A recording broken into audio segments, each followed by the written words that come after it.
With the Iowa Lottery's new Millionaire for Life game, you could win $1 million a year for life. That could make you a My Dream Job is No Job-millionaire. Front row tickets to every show-millionaire. Hire a personal glam squad for you and your bestie-millionaire. Yep, a little further. Or just to never run out of your favorite pickles-millionaire. With Millionaire for Life from the Iowa Lottery, And these. you can change your life for life. Play today.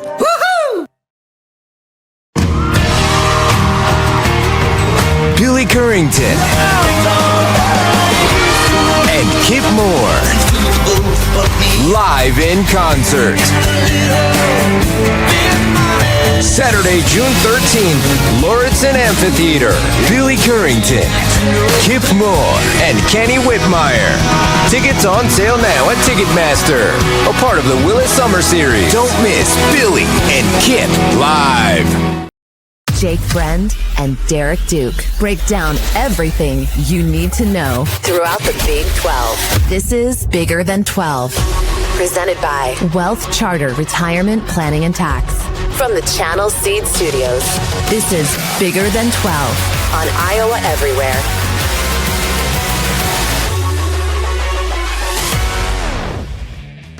Boom.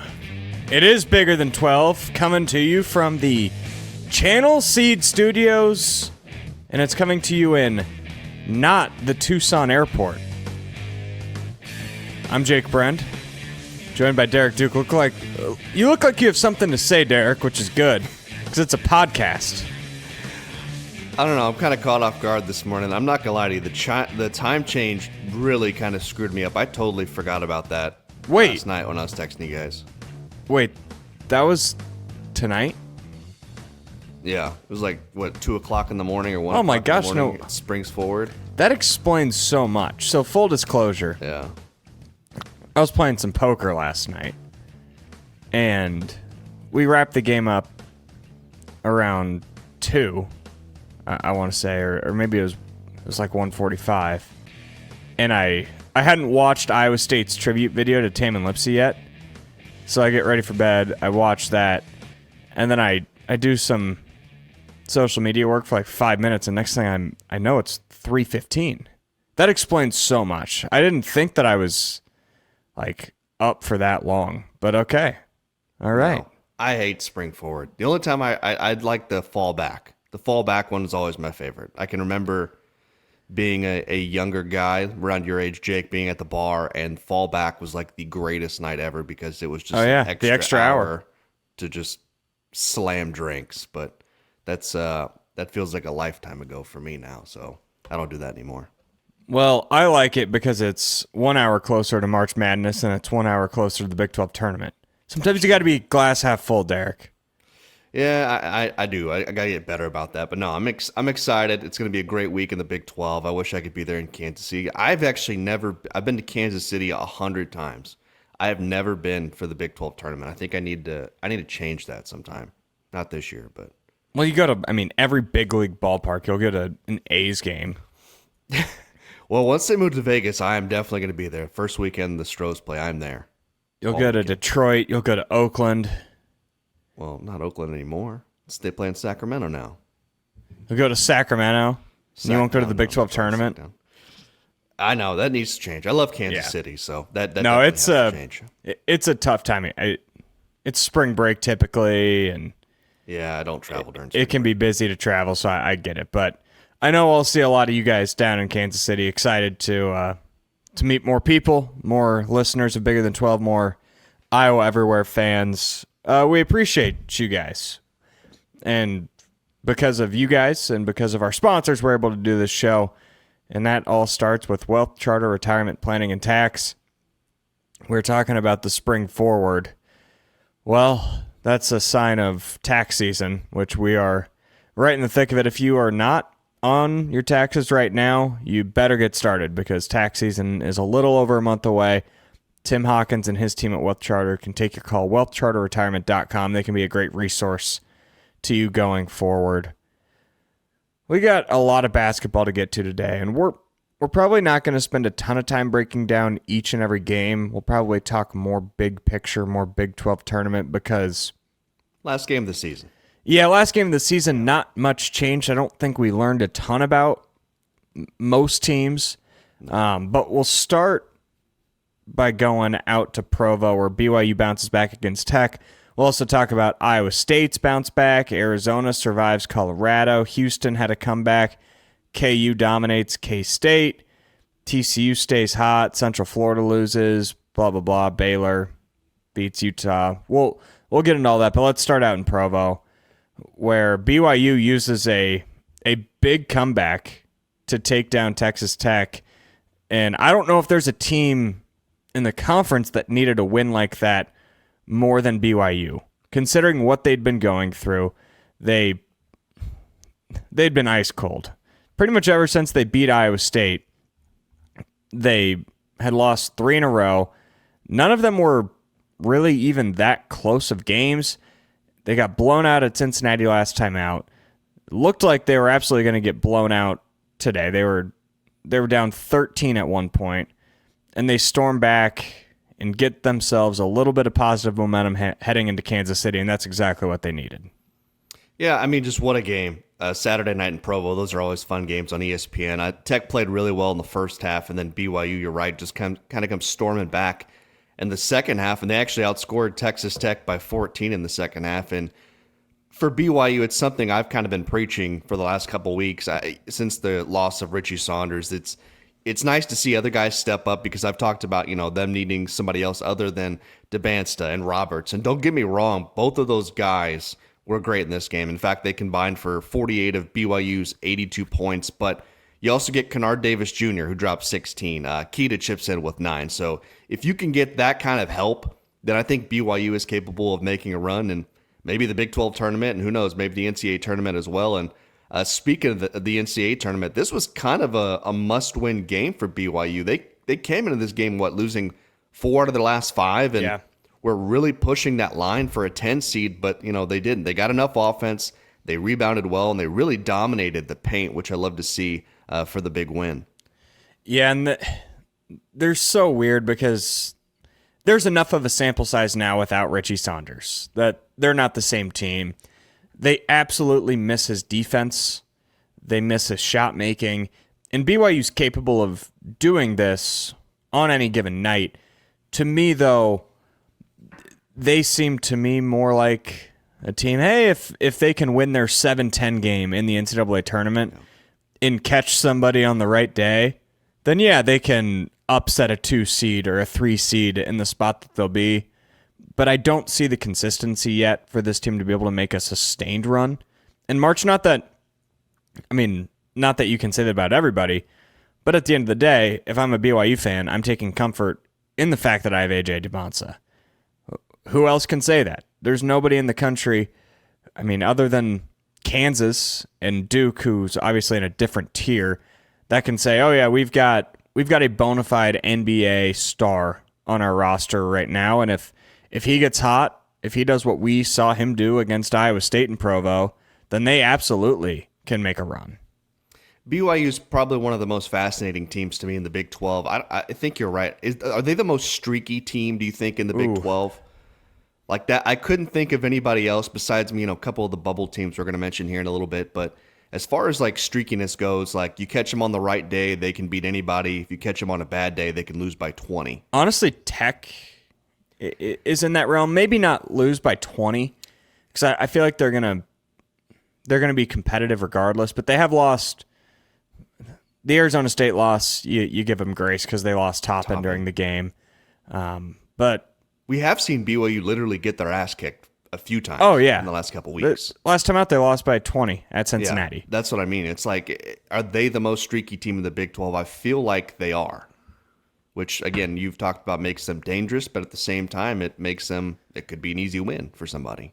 Yeah, if shots aren't falling, they're about as easy of a team to pick against in the NCAA tournament, but that's the beauty of basketball. You don't know what nights shots will be falling, and you certainly don't know if they'll be able to fall. What, is it going to be 2 games in a row? Can they do it 3 games in a row? And unfortunately for BYU in the past few years, they haven't exactly been able to sustain that. And I know they made a good run last year and they ran into a better team and lost. And I thought that was a really good team to bring back Richie Saunders from that and to add a lottery pick on top of that. I think this season has been disappointing for BYU, but the conversation for them becomes, hey, can we spoil someone's season? We lost the heart and soul of our team, and that sucks. And this team hasn't defended the level that they should have expected, and they don't really have a ton of signature wins. Last night certainly fits the bill. Beating Iowa State fits the bill.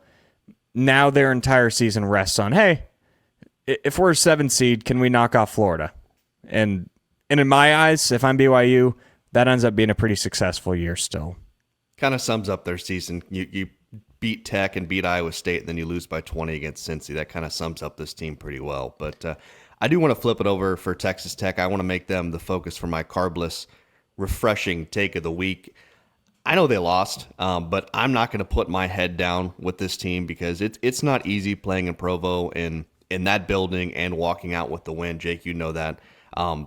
Being without Toppin, arguably the best player in the Big 12, but I still like what I'm seeing from this team offensively because they're still getting other guys to step up. Anderson and Atwell, of course, they're going to have to be the two guys who lead the way, but they've been able to win games because they've had other guys step up. Jalen Petty has been a guy they can lean on a bit more, even though LeJon Watts didn't have his best game last night in Provo. I thought he played well during this stretch as well. So I'm not too worried about Tech at all. I mean, are they a Final Four or an Elite 8 team? I don't think so. Probably not. But I don't think a Sweet 16 is really a stretch for this team at all. Oh, yeah. I think they could easily still make a Sweet 16, which to me, being without your best player, and maybe the best player in the Big 12, to make a Sweet 16, that's a pretty damn good season to me. Yeah, and if you look at Tech's roster, you still got Christian Anderson. You mentioned Jalen Petty. And I'm seeing a little bit of Jalen Petty I'm seeing a little bit of Christian Anderson in Jalen Petty. If you remember last year, Anderson was this big-time recruit. Certainly showed flashes early, couldn't really sustain it until about mid to late January. And then he turned it on, and he was a bona fide great Big 12 guard and has been since.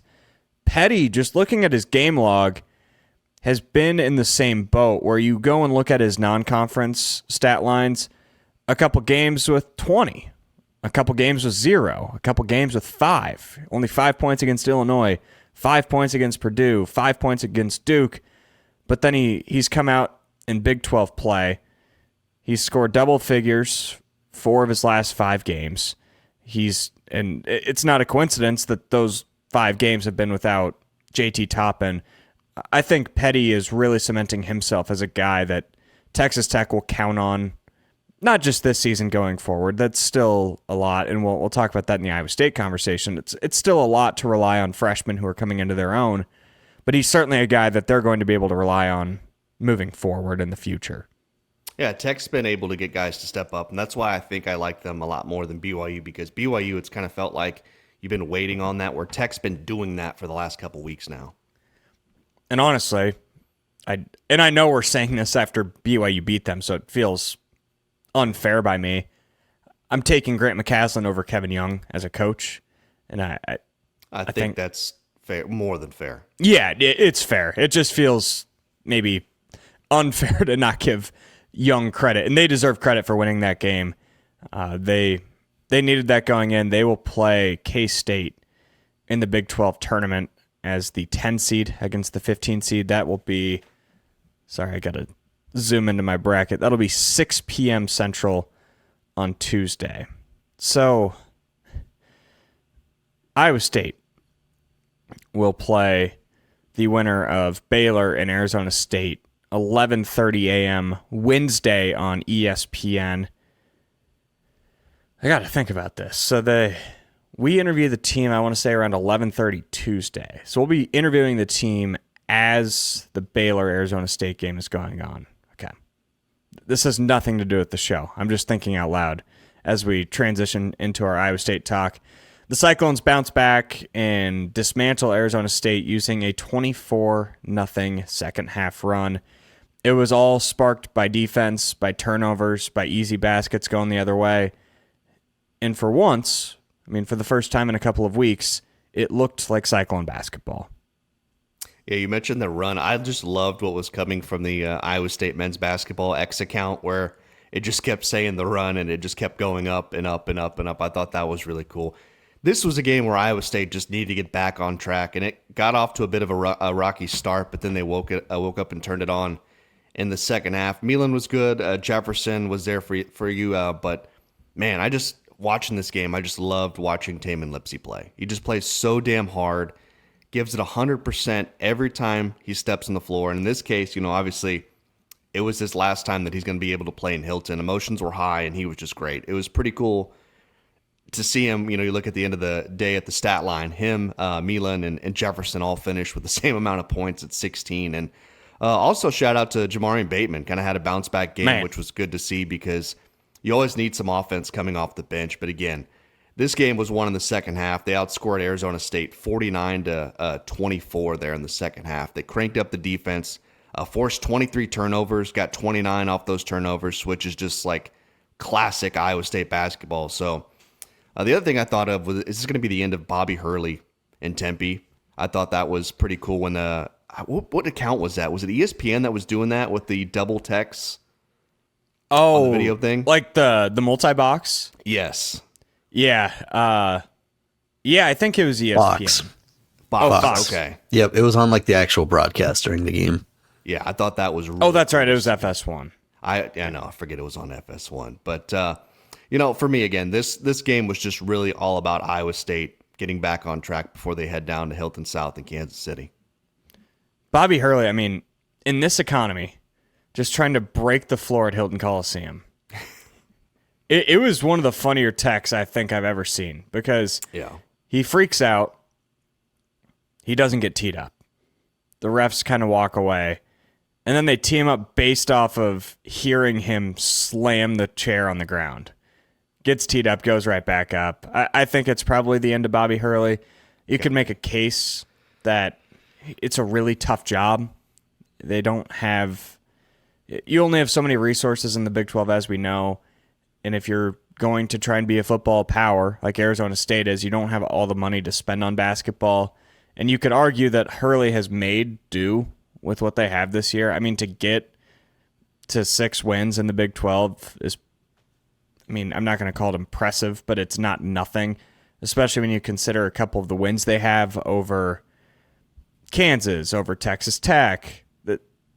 They're not the worst team in the Big 12, and Hurley's been a pretty good coach. He's been an okay coach for Arizona State over the years, so I wouldn't be stunned to see him get another year in Tempe. And sorry, I misspoke.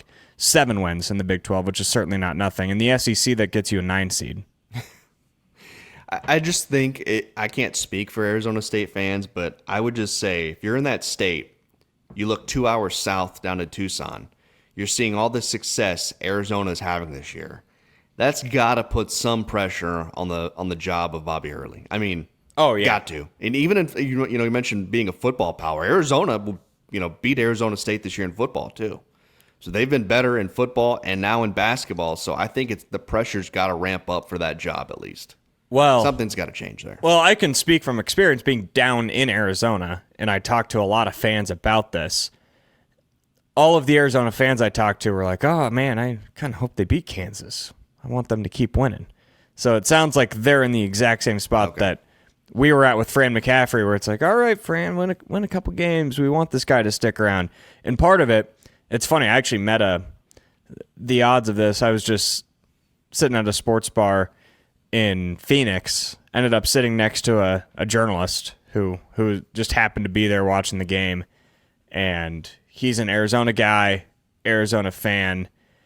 And the way he described Hurley was exactly how you would hear Williams and me and Bloom describe Fran. Where it's like, not only do you want that guy to be the coach at your rival because you know that they're not going to hit their ceiling, You also want them to be the coach of your rival because he's nonstop content and nonstop headlines. So Arizona fans want Bobby Hurley to stay. I think the general consensus I felt was that the ASU fans want Hurley gone. That's fair. But it's not a Tang situation. I don't think it's a uniform 100% want this guy gone. I think it's more of a 70-30 either way. But I've got to get into my carbless refreshing take, and it's Iowa State's defense. Overall, you score a bunch of points off of turnovers. In the second half, though, the stat that I love, 17 points off of 13 Arizona State turnovers. That's what Iowa State has to do to reach their ceiling. I don't know what Iowa State's ceiling is. I think at points this year, at least I know at points this year, I've said that their ceiling is national championship Final Four. And I think in this sport, there's not really such thing as a national championship ceiling. You kind of set it at Final Four, and if you get there, you see what happens. You see the matchups. And I still think that Iowa State has a puncher's chance at a Final Four. I don't think it's as good of a chance as it was a month ago, unless they play defense like that. And if they play defense like that against great teams and find ways to force athletic, big teams into turnovers, then they can do that. And Taman Lipsey, I thought he said it really well after the game. He just said, I'm really happy with what we did. I'm going to go tell our guys we got to do this again and demand that they do this. I think the team knows it. It's just one of those things where, Otzelberger said it himself. It's really easy to say. It's really hard to do. If everybody could play defense the way that Iowa State intends to play defense, then everybody would do it. But it's hard to do that, and it was great to see that come out at Hilton Coliseum. And now that it's do or die, obviously you still got the Big 12 tournament, but I know how much pride Otzelberger and that team takes in the Big 12 tournament. I expect this team to play with their hair on fire the rest of the way. And that's refreshing to me. That's like taking a nice sip of a cranberry carbless on a hot summer day, which is just around the corner. I know it's already there for you. I think it's supposed to be 70 up here in Iowa today. It's almost carbless season. I'm wearing a jacket today. You were complaining to me like a week ago that it was 99 degrees in Texas. Yeah, it was like 94 about a week ago. But no, we've got like a little bit of a rain here. So I was actually a little worried, with the drizzle that the power goes out or some shit down here. You know how it is. What is the temp? I don't know, like 60. Oh, shit. That feels nice. I don't know what the temp. I haven't been outside today. Yeah, no, it'll heat up at the end of the week. But Williams he like handcuffs me to my desk. It's like, wake up, podcast, go to sleep, podcast. So Williams, he handcuffs you to the desk, and then Aiden's the one hitting you from behind, or what? Yeah, I guess. High of 66 today in the great state of Iowa. High of 73 tomorrow. My gosh. There you go. Summer's Good thing I'll be inside podcasting all day. No, I'm kidding. I think that's all I've got for the Iowa State conversation. I'm hosting Williams and Bloom today, and two guys on Iowa Everywhere tomorrow. So we'll go way more in depth on the Cyclones. This is bigger than 12, so we're talking every team, and we're going to talk Arizona, who trailed Colorado at halftime. Did not have that on my bingo card. Still, to no one's surprise, they found a way to battle back. I'd say they handled Colorado, but they never pulled away. They were up double digits in the final couple of minutes, but Colorado cut it to 6 at one point. This was honestly a predictable spot. We should have all made a lot of money. Arizona already had clinched the Big 12. They're locked into a 1 seed. Colorado's been okay at home. It's a weird place to play, late night. We should have been all over that. And Colorado, to their credit, gave Arizona a fight, but Arizona's talent wins out. It was a little bit of a scare, but I wasn't worried at all about this game. Credit to Colorado for putting up a fight, but even when they were playing pretty great, Arizona just battled through. Barry, Pete, all played great for Arizona. They had twice as many points in the paint as Colorado. They shot the ball well. this was kind of a predictable spot to be in with Arizona. You mentioned already clinching. They've already got the 1 seed in the Big 12 tournament, likely going to be a 1 seed in the NCAA tournament. Really not much to play for here except for pride for Arizona. I guess the same really for Colorado too, because they're not making it to the tournament at all. They have no chance, but kind of just a predictable spot to be in. Yeah. Nothing really to add there for this game for me. Yeah, my biggest takeaway from this is something that I already knew, but Braden Burries is a stud, and he has earned the honor, the very prestige honor of being my March 8th Beast of the Week. Beast of the Week.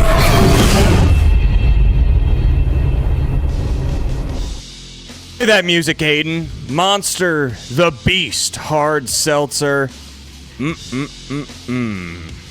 can find it at any of your local liquor store, gas station, grocery store. It's a very, very sweet taste if you're into that type of stuff. I like it, and it makes you feel like the Beast. It can make you feel like Braden Burries, who is going to make this, he's going to make himself a lot of money in the NBA. 31 points. 7 rebounds, 5 steals, goes 11 of 12 from the free throw line in a game where none of Arizona's guards really brought it. Jaden Bradley had a rare stinker, 0 points out of the All-American. Aristod off the bench, 3 points. Del Orso, 0 points. They needed everything Burries brought him, and he did it. I know he's been playing through a bad ankle. Maybe he hadn't been playing the best basketball of the season lately. Well, he stepped up at a perfect time and avoided a loss that I don't know if it would have dropped him off the one line, but on a day where UConn loses to Marquette and you have an opportunity to separate that gap even further, it would have been a real dud if Arizona went into Boulder and lost. And Burries prevents that. He is my Beast of the Week. He's your what? My Beast of the Week. You want to tell the folks at home what time it is right now, local time? It is 10:07. Oh my gosh. I said 10:07 a.m. Not p.m. Oh, gosh. Man. It's been a while, so I thought it would be a great time to break it Are out. you crying? No, I'm not. It is heavily it's carbonated. That's what makes it good. Man, you got one of the tall boys. I haven't seen one of them yet. We've just been holding on to this one for a while. Well, now you're going to be good to go for the rest of the show. The Beast Hard Seltzer, get yourself one. A ringing endorsement there from the Duke. Absolutely. It's delicious. It's a great way to start the day. First thing I've put in my body today. While we're here, let's just go to Kansas and K-State because I know that your Beast of the Week is coming from the Fog. It is. We're going to talk about that right now. Yeah, let's do it. Why not? All right, we'll skip over. I'm in charge of the show. Let's just do it. That's true. Aiden, get out of the way, Aiden. We're moving to Kansas K-State. You know, speaking of that game, it went as expected. It was a dud. Of course, it was one-sided. This was Kansas the whole time. I think the entire Kansas roster actually got to see time in this one. And leading the way was none other than Darren Peterson, who's going to be my monster. Beast of the Week. Beast of the Week.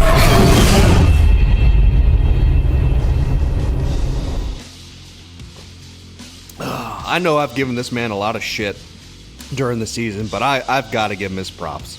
He can hoop with the best of them. Finished with 27 points, 5 boards, 4 assists.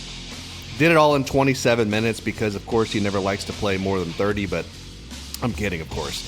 Either way, he's a great player. I love the fact that he showed a little emotion after the game, which saying how much he loves Kansas and enjoys being there, which is something I felt like he probably needed to say weeks ago, but better late than never. But he was a beast. He deserves some positive praise for once.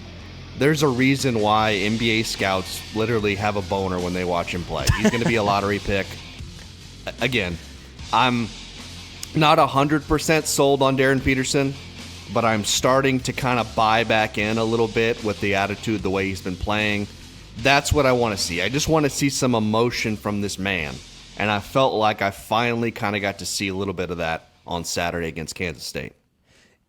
No, I agree. He was awesome yesterday. And the Peterson conversation has always been so nuanced.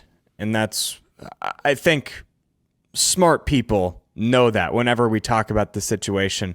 We know that he is maybe the most talented player in all of college basketball. He's certainly one of the 3 most talented players in college basketball. And you can also, if you've watched his high school tape, you can tell that he's not the same as he was last year. And I think that is injury. But how much of it is the injury? How much of it is confidence? That's what we don't really know, and it's stuff that I don't think we will ever know. Maybe this is a Bill Self goes on a podcast in 10 years and gives a tell-all on the entire Darren Peterson saga, because he's not been very upfront about it, and that's okay. Like, he's doing what's best for his guy. He's doing what's best for his team. I'm not one to question Bill Self, even if I don't necessarily know if he's handled the situation right.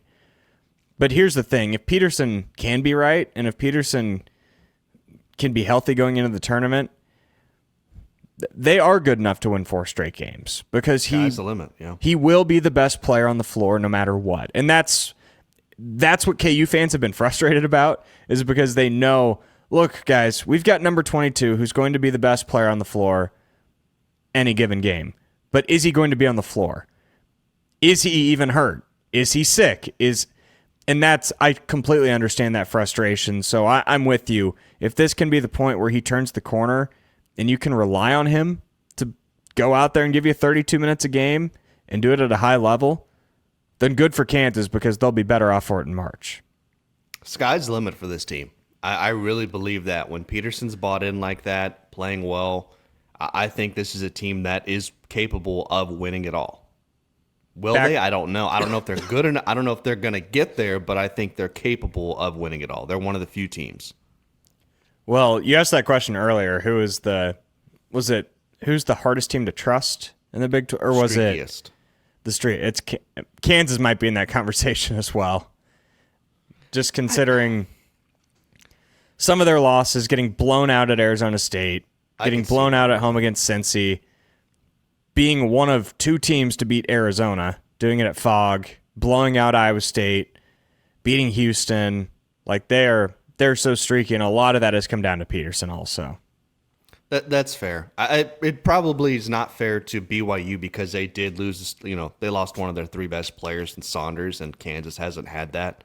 Like, if Peterson went down and Kansas was streaky, you'd be like, well, yeah, I understand why, but they haven't had that yet. But they've still been. You're right. They've kind of been up and down. But again, I still think the ceiling for Kansas is just much higher than it is for BYU. Oh, no doubt. Yeah, you mentioned the emotion. I loved what I saw out of your guy, Victor Wembanyama. Oh.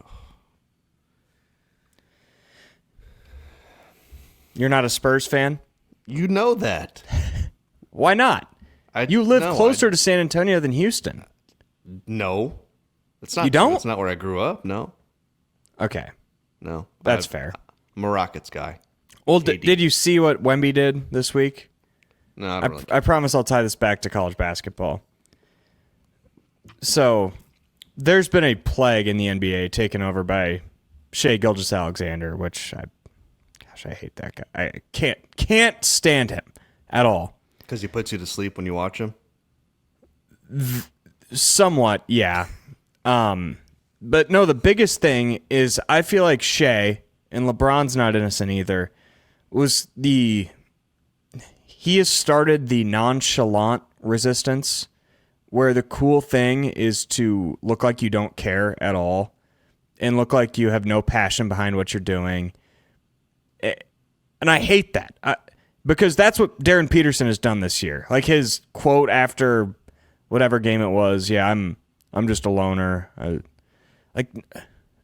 No, you're not. You care about basketball. Act like you care about basketball. Come out and say it. The Spurs had a 20-point comeback the other night, in the regular season and Wemby's crying after the game. I love that. Make these games mean something. Look like you care. Sorry. I get what you're saying. Wemby's like the king of San Antonio down here, by the way. Yeah, and I don't question any of these. You don't get to this level of basketball, D1, NBA, by not caring. You do it by putting your entire life into it. I promise it's cool to show that passion. It's cool to be like Taman Lipsey and have that emotion he had after the game yesterday. I promise we won't judge you if you smile. Sorry, I don't know how we got here. Yeah, we don't need to talk NBA. I don't want to put the listeners to sleep, man. Well, this was all back to Peterson. I know. This spring forward, man, it's thrown off bigger than 12. We need... I don't know. We need to go back an hour, I think. Another hour? We'll do an extra hour bigger than 12? That'd be dangerous after especially having a few of these beasts. Yeah, no kidding. At 10 a.m. It's been a while. And it feels like 9 a.m. I know. This is my coffee this morning. I need another coffee. But we'll get some more coffee after the show. Houston comes back against Oklahoma State. This one's similar to Arizona, but this one was a little less in doubt. Or sorry, more in doubt would be the right way to say that. Oklahoma State was up by 10 in the first half. They led for most of the second half, about halfway through the second half. But you just could feel Houston about to break through, and they end up doing it. And they survive a road scare. That game was far more important for Houston than the Arizona game was, just considering that Houston's not a lock to be a 2 seed in the NCAA tournament. They should feel pretty safe about it. But a loss at a team like Oklahoma State would have really hindered their chances. This game reminded me a little bit of the Iowa State game because Houston kind of got off to that slow start and then found themselves down at halftime before waking up in the second half. And it was really kind of an off game for Houston starters, but luckily you get Chase McCarty, who comes off the bench and drops 22 points, knocking down 6 threes. And for Houston, they didn't force a ton of turnovers. I think they only forced 11 turnovers, but you look at the stat sheet, they're able to get 21 points off those 11 turnovers. So they made Oklahoma State pay. And also when Houston shoots over 50% from the field, like they did, and you can make them pay for turning the ball over, like they're going to be a tough out for anybody. And again, nice to see, even when the starters weren't great, like Kingston Flemings didn't have his best shooting night at all in this game, but they were still able to go on the road and pick up a nice win. So kind of a good way to end the season on a high note for Houston before going to Kansas City. Yeah, they're a weird team right now because they're not playing the best basketball of the season, but they're still good enough. And I've liked the steps that Milos Uzan has taken the past few weeks. He's a far better player right now than he was when that team was playing in Hilton Coliseum. I do think, though, that there's just an argument to be made that the top of the Big 12 is run down right now, other than Arizona, because they're still beating everybody. I think this post-Monday Night Football, post-Super Bowl schedule of having all of the best teams play each other in the last 5 weeks of the season, I think it's wearing on them. And we'll see how that works out in the tournament, because you could make the argument that, oh man, after you go from playing Kansas Tech, Houston, Arizona, Iowa State, all in a very close stretch, that going to play Gardner-Webb or whatever mid-level SEC team will feel a lot different than playing in the Big 12. They should just change the name to Big Monday to Big 12 Monday. I mean, that's just what it is. You're right, it's been like that for the last 6-7 weeks. Every time it's just a big Big 12 game on every Monday night, and you're right. These teams are so battle-tested. I don't know if I can't think of another conference that has had to go through this with the top tier of with the top tier of the conference. Like the top 5 teams here have all played each other like twice. And they've crazy. Just gone through everybody. They've had to play everybody. These teams are really damn good at the top. So again, they're as battle tested as anybody out there, which is it going to wear on them in Kansas City? I don't know. Is it going to wear on them in the NCAA tournament? I don't know. I guess we'll have to find out. But I like mentally, you have to be in a good headspace going into this tournament because you're like, all right, we've already faced what the best the Big 12's had to offer. Let's see what's out there. And I don't know if you're going to find teams that are a lot better in other conferences than they are in the Big 12 right now. That leads us directly into TCU in a really good way. Because if I'm a 1 seed or a 2 seed, I do not want to see TCU. Because of everything you just said, these teams are so battle-tested. TCU has played really with everybody. They played Arizona, I wouldn't say tight, but they played them close at home. They beat Iowa State. They were definitely tight with Houston. They had Kansas beat in Fog Allen. They beat Texas Tech on the road. Like, they're playing as good of basketball as anybody in the country right now, and they're going to very easily be an NCAA tournament team. They'll probably be in that 7-10 range. I don't want to see them. Like, I would not want to see them if I were a 1 or 2 seed, because they have not only hung with the best in the country, they've beaten some of the best in the country, and they certainly have been playing up to the level of their competition lately. Yeah, their game against Cincy, like that, to me, there was 2 games I really circled this weekend, and this was one of them, and the other one, of course, was UCF in West Virginia. But it was really just one of those massive bubble games of the Big 12 because really mostly for Cincy, because I think TCU probably punched their ticket to the big dance when they took down Tech and Lubbock earlier last week. But a win only helped the Horned Frogs' chances. I thought in that game, David Punch and Jaden Pierre were kind of the duo for TCU, and then you have Levalucius coming off. I can't even pronounce his name. I'm not even going to try. He Close came enough. off the bench with 14. I think what's crazy for me in that game is you look at the stats, like TCU did not shoot particularly well in that game. They shot under 28% from 3 and were out-rebounded and still ended up winning that game by double digits. But what I love to see from TCU, they forced almost 20 turnovers in that game. And for TCU to beat Tech, to beat Cincy, who, keep in mind, I know Cincy doesn't sound like a big name, but they were one of the hottest teams in the Big 12. They're playing well. And that was damn impressive. For them to finish with 11 wins in Big 12 play, that's more than enough for them to get in no matter what happens in Kansas City. So credit to Jamie Dixon and his staff for doing an outstanding job there. So I was really impressed with the way TCU was able to finish out the season. TCU and Wisconsin have a lot in common. The 2 teams that I would not want to see if I'm a 1 or a 2 seed, and because they both have very similar resumes in the sense that they've got some real head-scratching losses. TCU lost to New Orleans. And they had a rough non-con at points, but they also beat Florida, which Florida is looking like one of the best teams in the country. They almost beat Michigan. They beat Iowa State. They beat Texas Tech. They play up to the level of their competition. They can also play down to the level of their competition, which worries you. Like, if you're a TCU fan, you're just praying that you can get through that 7-10 game and then give a 2 seed a run for their money. TCU will absolutely be an NCAA tournament team, which is good for the conference because it cements that 8th team that we weren't sure a month ago if the conference was going to get. And Central Florida is not exactly helping the cause right now because they've lost 3 in a row. But the good news for Middle Florida and the Golden Knights is that the bubble sucks this year and that it doesn't really matter that they've lost 3 in a row because they've got enough wins to cement themselves, but they're inching a little bit closer to Dayton by the day.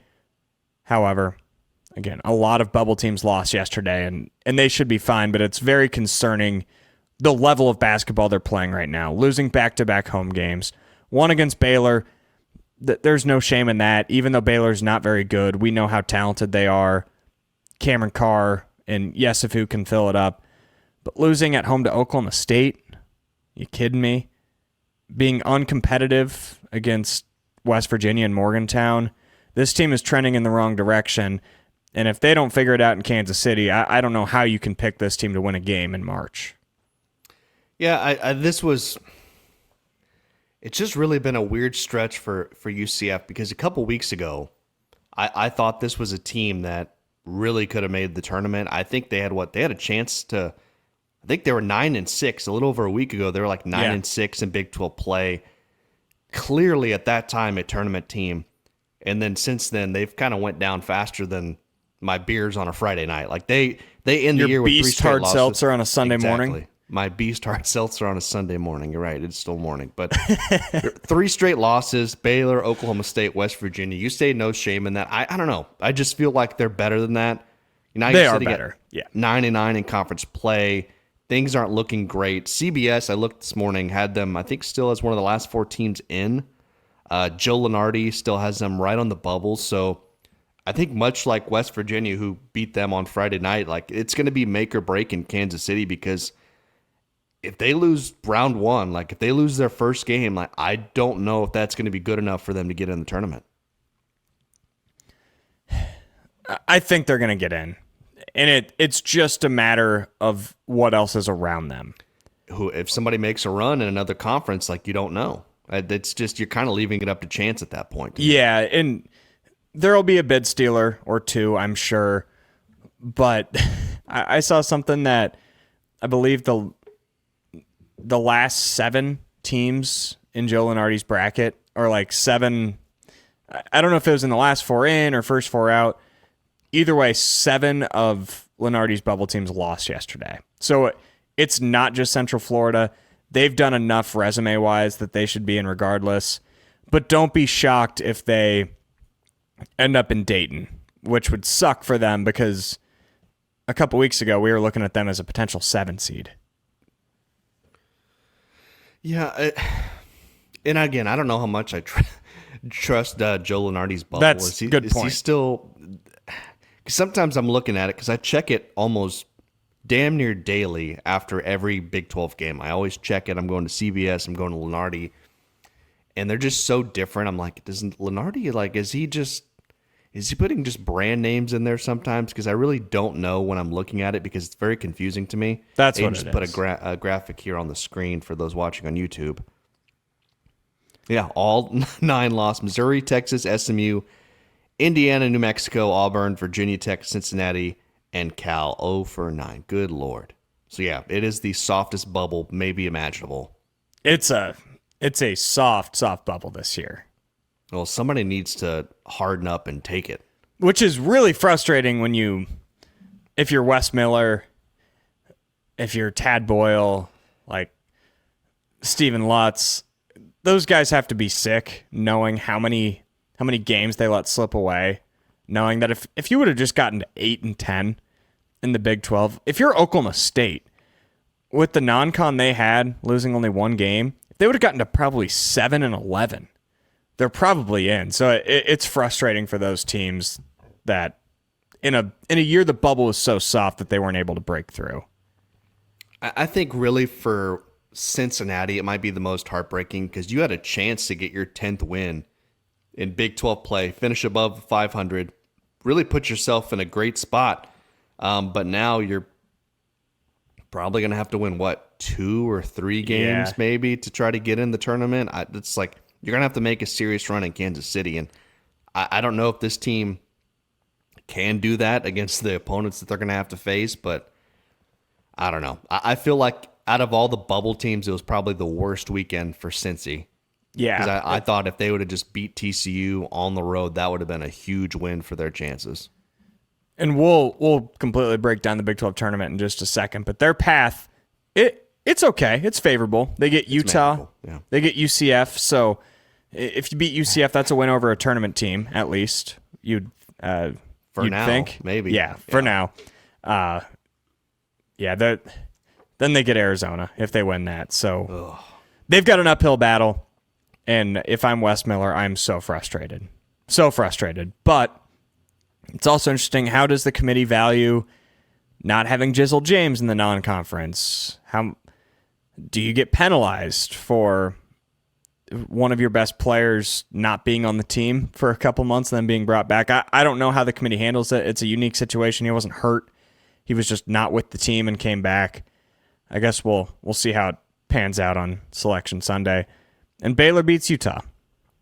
Woohoo. Anything to add? Woohoo! Woohoo! I believe, obviously That these made my ears ring. there's not a ton to take away here. I think both teams are going to be going home for good after Kansas City. But I believe, correct me if I'm wrong, Scott Drew picked up his 500th win. Is that correct? Yeah, good for Scotty.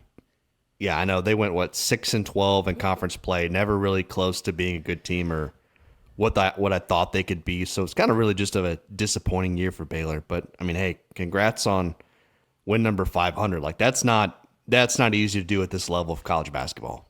I'll give them that. But other than that, just a really, really disappointing year for Baylor. They were one of those teams earlier. Well, we were talking about in January or maybe early February that I thought could maybe make a push or make a run, but they just never got off the ground at all. Who has a better shot? You of winning the Iowa lottery and becoming a millionaire for life, or Baylor becoming NC State from a couple of years ago and winning the Big 12 tournament and making a run to the Final Four? Well, I don't even live in Iowa, so I don't know if I can win the lottery, but I would still say I have a better chance at winning the lottery in Iowa. Woohoo! Woohoo! There we go. Last week, it's your turn this week. Well, yeah, I didn't say this on the show because they were sitting behind me. The place I was sitting in, I think, was a TSA break room. Or maybe not a specific break room, but where TSA agents took their break. So I was sitting up on this little, not desk, more of a high table. And I had like 7 TSA agents sitting behind me. It was like I was doing college game day for airport security. So I didn't want to scream, woohoo, over and over and over again. Oh, okay. I see what you're saying now. I was trying to be like, I don't know, would I have gotten detained for causing disruption in the airport? Oh. This is stuff I was thinking about. I've never had bad airport experiences. I know one time I carried not this mic, an older mic. I think I was going to Vegas one year or last year, whatever it was. And they were like freaking out over this mic that I had. They thought it was like a weapon of mass destruction or something. I mean, so I don't know. One could make the argument that a podcast TSA mic experience I've had. You could make an argument that a podcast mic is a weapon of mass destruction, depending on who you put behind that podcast mic. Me. Yeah, like Derek Duke on Bigger Than 12. Yeah, I know. Especially when he's talking UCF football. Iowa lottery. Go and purchase your ticket today. Become a millionaire for life. And the next best prize is $100,000 for life, which that doesn't sound half bad either. Yeah. All right. Depending on the taxes. But yeah, sounds pretty good. Well, we stalled this far. I believe it is time for Aiden Wyatt to come in with the Iowa trivia question. Welcome, Aiden. Derek, thank you. This is a layup of all layups, so this is like baseline, do you know Iowa? John Wayne. No. Winner set. Des Moines. Taman Lipsey finished as the second all-time leading scorer at Iowa State by an Iowan. Who is number one? I'm going to assume it's Fred Hoiberg, right? Yeah, it's Fred Hoiberg. We were just testing your knowledge. That was an easy one. Man, yeah, I saw a video. I don't know if you put that out, the one of like 1995 senior day or whatever it was. I think it was Jack Trice Mafia. God, shout out to Jack Trice Mafia. I mean, he does fantastic work on X. I mean, the stuff that he puts out, the videos are just awesome every single time. I love it, especially during football season. But yeah, I saw that video floating around yesterday. I thought that was pretty cool. Aiden, I know you didn't play much basketball at Duke growing up. There's no scarier feeling. Or did you play basketball? I was a decent hooper back in my day. Okay, well, then you both know this feeling. There's no scarier feeling than like before you've hit your growth spurt and you get a wide open layup going the other way, like just a 1-on-0. That was the type of trivia question that Duke just had. It was like, if I miss this, I just have to quit the game. I just don't like the fact that you just assumed I didn't play basketball, man. Well, we had to drag you on this podcast last year to get us to talk basketball. You wanted to talk baseball in December. I do love baseball. You know what's funny? I didn't even play baseball in high school, and I just love baseball. I just wasn't that great at it. I was a much better basketball player growing up, which seems funny now, but looking back, I missed Arizona State. They were not at home for baseball when I was there. I wanted to go check out a game. I've always wanted to go to a big time college baseball game. Well, you did. I did see you went to go see the Cubs in Arizona. Yeah, we choked against Team Italy. Embarrassing. No, we were up. We were up 4-0 and then put in the iCubs. Yeah, and then we that's lost. what happens in spring training. I've wanted to go so bad to spring training in Florida for years, so I got to make that happen too at some point. Yeah, it was a good time. I had a good time. Go ahead. Looking for a good time? Thought so. Whiskey River is just the place. We've got the booze, the food, the vibe, and the amazing rooftop patio. The only thing missing is you. Whiskey River. Whiskey River, always a good time. I enjoyed Arizona. I had some really good food, some great beer, but it doesn't compare to Whiskey River. Not even close. Nothing compares to the good time that you can find at Whiskey River. And now that it's getting warm out, they've got their rooftop in Ankeny. Ooh, it is prime season to hit up Whiskey River. Locations in Ankeny and in Ames. An awesome spot to watch March Madness. And you know this, Derek, the importance of a good bar stool. I don't even think it's fair to call what they have bar stools. It's more of like a bar recliner is how comfortable it is. It's the type of chair you could sit in from 11 a.m. to midnight watching March Madness once it rolls around, or Big 12 tournament hoops. Oh yeah. So hit up Whiskey River. And they always bring us our power rankings. A surprise for me at the top, Arizona continues to win, so they remain at number 1. Just got to keep you on your toes, Derek. Houston at number 2. I still think they're the second best team in this conference. They finished second in the Big 12 standings. We'll see. Iowa State at 3. There's no really perfect way to do this. They lost at Arizona, got blown out. They also lost at home against Tech. I also didn't put Tech ahead of them this week, even though I did last week. Tech lost back-to-back games, blew a big lead in Provo, lost at home to TCU, and I'll throw Kansas in between them at 4, following their win over K-State. It's getting really hard at this point, man. I can't wait until after the Big 12 tournament, and we can just have these head-to-head results. And if Houston goes on to win the tournament, they get my number 1 spot. If Arizona wins it, they get my 1 spot. If Kansas wins it, they get my 1 spot. So it'll be a lot easier next week, I would imagine. Yeah, I changed things up a bit in my top 5 here. Of course, I've got Arizona at 1. Of course, Houston at 2. I think that's a given. I moved Kansas up a couple spots. Maybe it's just recency bias. I know they only beat Kansas State, but damn, when they get Peterson playing like that, I think I kind of was starting to go off of who I think can win it all, which teams are capable of winning it all. So I put Kansas at 3, Texas Tech at 4. I don't know how I feel. I could swap. I put Iowa State at 5 this week. I know they just won, but losing before that in a couple games, so I had to bump them down a couple notches. But I think I could swap Iowa State and Tech and be okay with it. But hell, I think outside of Arizona and Houston, 3, 4, and 5 are all pretty interchangeable, in my opinion. Like, there's been a clear top 5 now for how many weeks in the Big 12 since kind of BYU's dropped out of that conversation. So, I put Iowa State at 5. I love, I don't hate them. I don't love them either. I'm kind of like somewhere in the middle with Iowa State right now. But it's kind of where I'm at with everyone but Arizona at this point. You could make an argument that 2 through 5 are interchangeable, and I wouldn't argue with that either. It's time to get into our Freedom Tire Who Needs a Fix, and we'll start with me because I forgot mine it was UCF, and we talked about it, and I totally forgot to shout out Freedom Tire. I know a lot of great Cyclone fans are going down to Kansas City this weekend for the Big 12 tournament.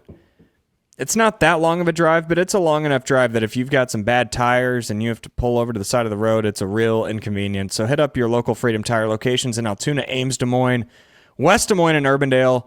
Visit freedomtire.com for more info, the deals they have going on. I've had nothing but fantastic service at Freedom Tire over the past few years that they've sponsored us, and I always enjoy going in there and letting them work on my car and using a trustworthy company.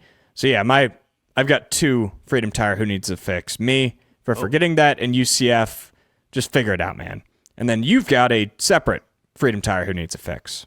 Yeah, before that, I do want to shout out. I did see in our comment section. I usually try to read our comment section on YouTube. I don't know if you saw this, Jake. Last week, of course, we promote Freedom Tire every single show. But Kate Ron, I believe, she said that she went to Freedom Tire, just took my car to Freedom Tire.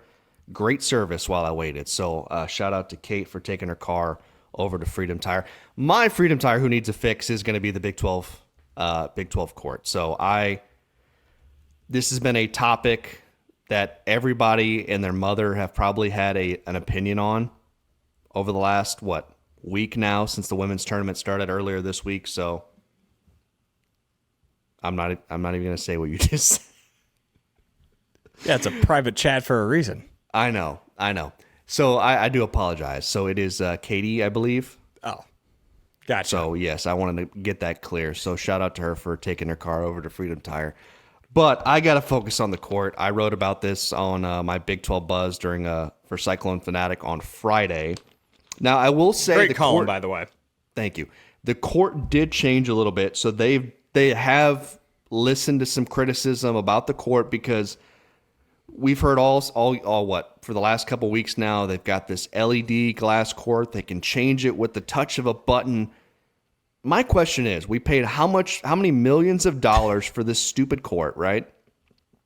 And if we can truly change it with the touch of a single button, why the fuck does it look like this? Again, I say it looks like an off-brand Gucci bag. It looks like a truck toolbox that my dad had. Like, why does it continuously look like this if we can change the court with the touch of a button? I really, I hate to say this. At this point, if I have to see this freaking court again, I hope somebody hacks the Big 12 iPad or whatever it is and changes the court on their own. Because I'm sick and tired of looking at that. It is awful. Are you instigating the hacking of intelligence? I'm not saying that. I'm just saying if somebody didn't, are I you wouldn't inciting? be mad about it. Are you look at that beautiful beauty. Gosh, See, I hate that that looks thing. It looks better, 100 times better, way better. It looks better, but I still don't like it. Why is it gray? It doesn't need to be gray. It's millennial gray. Stupid. Gray's like one of the ugliest colors out there. Why is it gray? Put some pop on the court, man.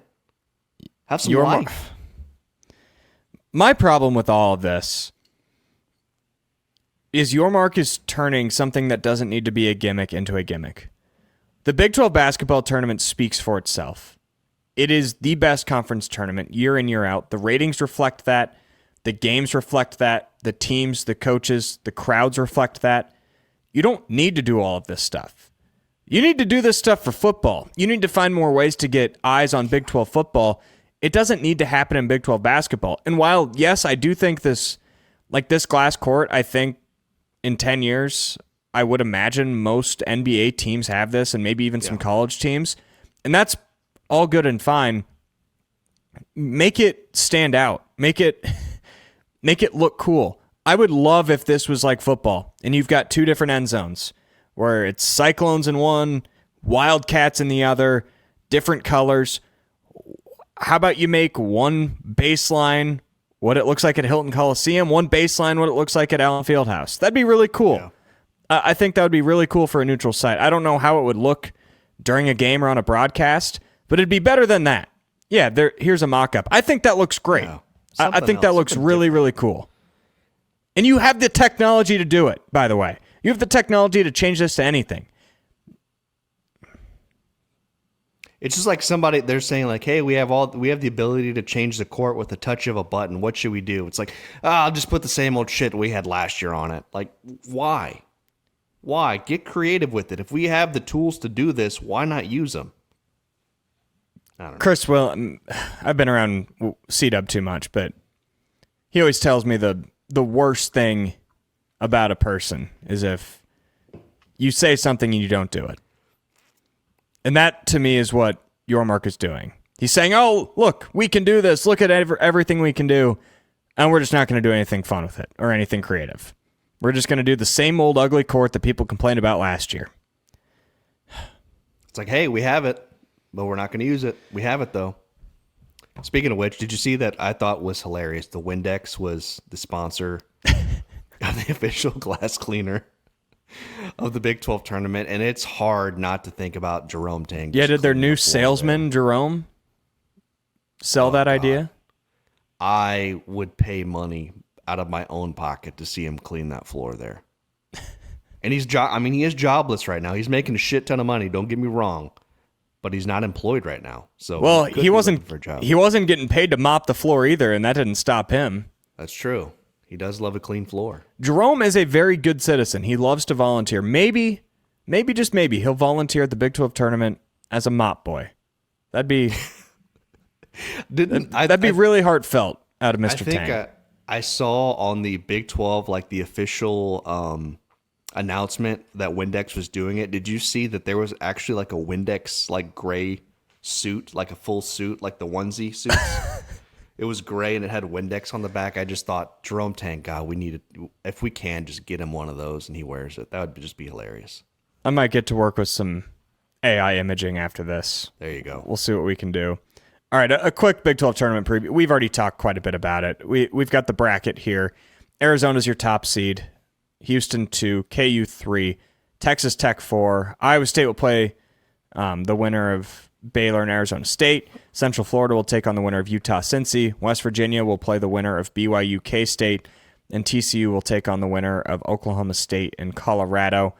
Gun to your head right now, what's your championship game and who wins it on the ugly gray court? I'm sorry, I can't read. I apologize, Aiden. It's so tiny I cannot read that. Well, make your screen full. I know. I'm gonna have to put it on my phone, so I apologize. If I had to guess, I'm gonna say it's gonna be Arizona and Kansas.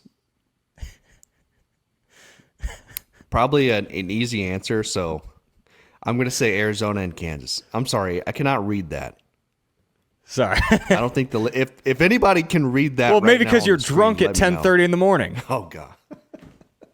Thank you, Aiden, for that layup. If you think it takes one beast for me to get drunk, you are sadly mistaken, my friend. The beast doesn't get drunk off one beast. No. All right. Well, I think I'll go Houston. Houston over Arizona. I think Iowa State gives Arizona a fight. I think they'll beat Texas Tech, and I think they'll play Arizona close. And the neutral site over the McHale Center will make a big difference. But I still don't see Arizona losing before the championship here. I like Houston's experience in this game. Give me the Cougars to get it done. They'll get right. One last thing. If there was a team kind of on the bubble here that could make a run, who would you pick?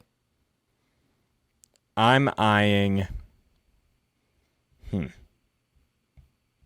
It's hard. Man, you wish that there was any other team in that 14-11 game.